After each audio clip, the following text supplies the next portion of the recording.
12 April रोजी होणाऱ्या ज्योतिबा यात्रेच्या अनुषंगानं आज जिल्हाधिकारी कार्यालयात बैठक आयोजित करण्यात आली होती। यावेळी जिल्हाधिकाऱ्यांनी यंदाची यात्रा प्लास्टिकमुक्त करण्यासाठी प्रयत्न करण्यात येणार असल्याचं सांगितलं। त्यांनी या यात्रेत कापडी पिशव्यांचा वापर भाविकांनी करावा असं आवाहनही त्यांनी केलं।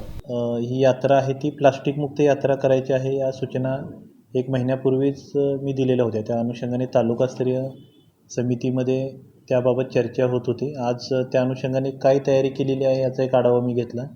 व्यापाऱ्यांची प्रतिनिधी होते, तर सकारात्मक आमची चर्चा झालेली आहे आणि 29 तारखेला जिल्हास्तरीय समितीची जी बैठक आम्ही यात्रेच्या तयारीच्या अनुषंगाने घेणार आहे, त्यावेळीसुद्धा जे काही नियोजन झालेलं आहे ते अंतिम होईल आणि यावर्षीची ज्योतिबा देवाची जी यात्रा आहे ती प्लास्टिकमुक्त करण्याचं आम्ही नियोजन केलेलं आहे। तर भाविकांना आमचं नम्र आव्हान आहे, पूर्ण राज्यभरातून जे येणारे भाविक आहेत त्यांना नम्र आव्हान आहे की प्लास्टिकचा वापर आपल्याला यात्रेमध्ये करायचा नाही।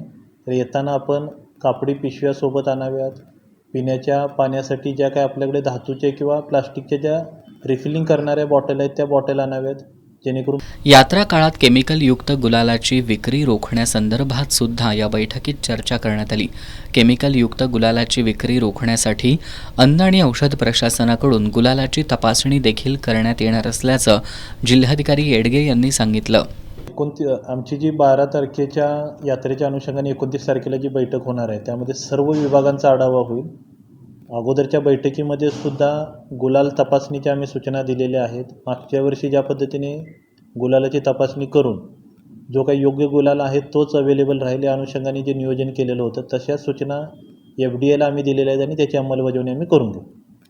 गेल्या 2-3 वर्षांपासून ज्योतिबा डोंगरावर प्लास्टिक बंदीसाठी प्रशासनाचा प्रयत्न सुरू आहे, परंतु त्याला स्थानिकांसह भाविकांचा प्रतिसाद मिळालेला नाही। यंदा मात्र प्रशासनानं यावर्षी प्लास्टिकवर पूर्णपणे बंदी घालण्याचा निर्णय घेतलाय।